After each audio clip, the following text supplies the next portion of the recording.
Hello, everybody. This is Mrs. Barber, and this is day 6. Bringing you a message after a nice weekend break, and I'm glad that you're back here again with me. So today's idea or message is all about ideas. I'm sure that you're using your minds at home. A couple of you have sent me pictures and even movies of the things that you're doing and how you're helping mom and dad and making things easier. So today's messages are all about you and your mind and your big ideas. So today's story is called What Do You Do with an Idea?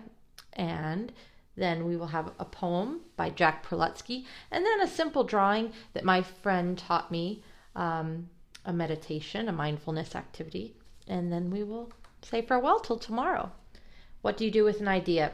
So really the inspiration for today was that I had an idea to make these movies for you, these messages, these video messages. And I never did it before. It's very new to me. I'm trying to figure it out. Remember that day that I dropped the iPad? And then there was one day when I totally ran out of video. And then there was one day where the cat jumped on the table. All of these things are just fine because I'm using my idea to talk to you the best way that I know how. And you have ideas too. Put them to use right now. Got great big ideas in your great big minds. So this is called What Do You Do with an Idea? Written by Kobe Yamada and illustrated by May Bessam. This is the dedication page. What do you do with an idea? One day, I had an idea. Where did it come from? Why is it here? I wondered. What do you do with an idea? I'm going to have to move Mr. Piggle. At first, I didn't think much of it. It seemed kind of strange and fragile. I didn't know what to do with it, so I just walked away from it. I acted like it didn't belong to me. But it followed me. I worried what others would think. What would people say about my idea? I kept it to myself.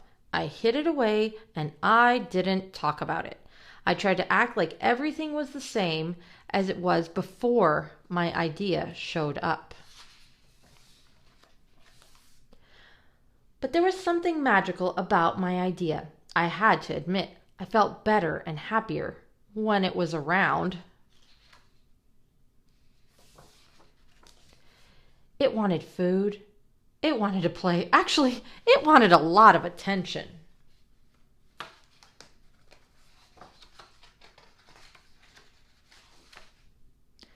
It grew bigger, and we became friends.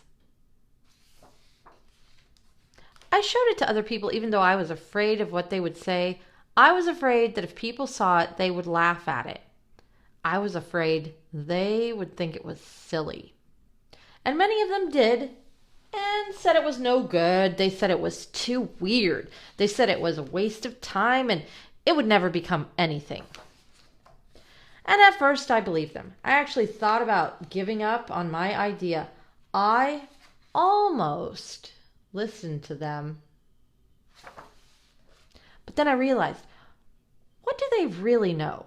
This is my idea, I thought. No one knows it like I do, and it's okay if it's different and weird and maybe a little crazy. I decided to protect it, to care for it. I fed it good food. I worked with it. I played with it. But most of all, I gave it my attention. My idea grew and grew, and so did my love for it.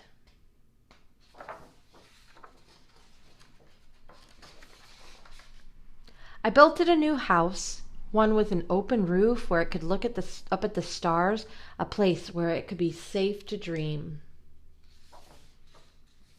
I liked being with my idea. It made me feel more alive, like I could do anything. It encouraged me to think big and then to think bigger. It shared its secrets with me. It showed me how to walk on my hands because it said, it is good to have the ability to see things differently. I couldn't imagine my life without it. Then one day, something amazing happened. My idea changed right before my very eyes. It spread its wings, took flight, and burst into the sky. I don't know how to describe it, but it went from being here to being everywhere. It wasn't just part of me anymore. It was now part of everything. And then I realized what you do with an idea, you change the world.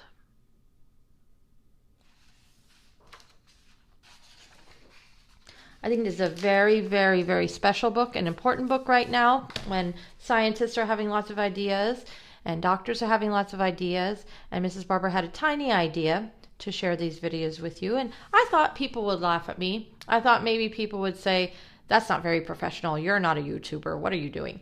But what has happened is that you at home have been watching, and even moms and dads, even grandmas and grandpas are watching. And for a minute, we're all together in a different kind of way. But I'm really glad that I tried my idea. While it's not perfect, it's growing, and I'm thinking of new ways to share things with you. And I still love you very much, just so you know. So I have a poem for you. That's where my idea really came from. It came from my love for you. True story. So this is about a girl. Look at Wilhelmina. Wilhelmina Wafflewitz. I'm Wilhelmina Wafflewitz. I never can decide the things I'd like to do, although I think I've tried. What should I wear? What should I eat? Where do I want to go? Should I do this or that instead? I never seem to know. I'm Wilhelmina Wafflewitz, and I'm afraid to find it practically impossible to know what's on my mind. Since I'm unsure of what to do, I think I'll stay quite still. At least I think. I think I will. I think Wilhelmina sounds very busy. She's thinking about her thinking, but she's not taking any time to kind of sit still and ponder her idea or what she really wants. She's just going from one idea to the next. And my good friend, she teaches yoga, and she is a wonderful person. She taught me a way to center my mind when it feels like it's kind of all over the place. I know you have that feeling sometimes where you're like, oh, I'm thinking about this, and then I'm thinking about that, and I'm worried about this, and I'm excited about that. And sometimes you can't go to sleep, or you can't find that calm feeling inside you. So she taught me this really cool thing. It's going to inspire our daily drawing today. So you take your own hand, and you take your own finger. So you take your own hand, you take your other finger, doesn't matter which one, doesn't matter which hand, doesn't matter which finger, and you breathe in and out with your fingers like this. So you take a deep breath in, and then out.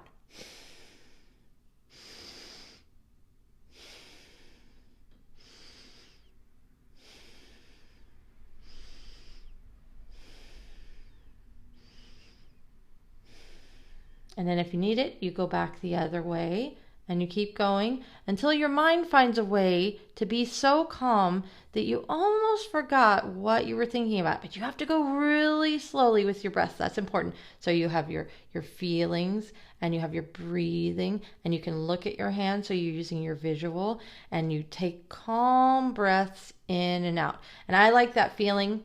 It's my own feeling. I can do it anytime I want to, and you can do it anytime you want to too. And you can teach mom and dad and brother and sister.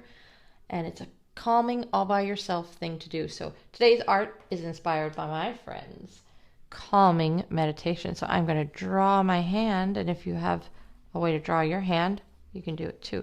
This is going to be my reminder of today's calming meditation. I'm going to draw some things that I love. And on each finger, I'm going to put something I'm grateful for.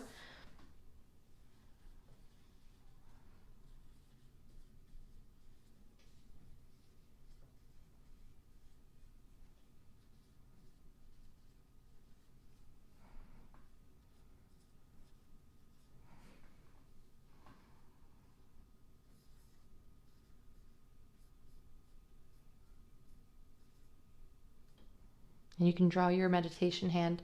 You can use your meditation hand, or you can just practice breathing in and out when things get a little tough, when your ideas are all over the place, your feelings are all over the place. And that's it for today, and I will see you tomorrow. And I love you. Bye.